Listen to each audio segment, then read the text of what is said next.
خب امروز میخوایم در مورد پستونک‌ها صحبت بکنیم. خب اونت خب خیلی پستونک‌های معروفیه و واقعا هم بچه ها دوست دارن. یا از موقعی هم که به دنیا میان شما میتونید استفاده بکنید، ولی هیورشی از 3 ماه به بالا چون بزرگتر سریش.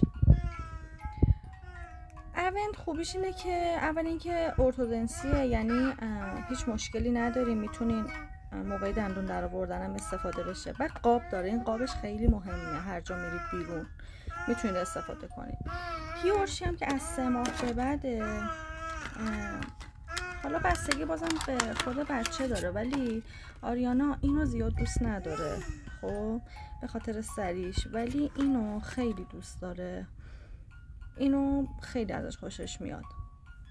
بعد یه مورد دیگه هم که توی پستونک هست اینه که باید دقت کنید که سریش جدا نشه. بعضیا سریشون جدا میشن و خطرناک هم ممکنه بچه خفه شه، ولی خب هیورشی کلا یه تیکه پستونکه و این خطر رو اصلا نداره.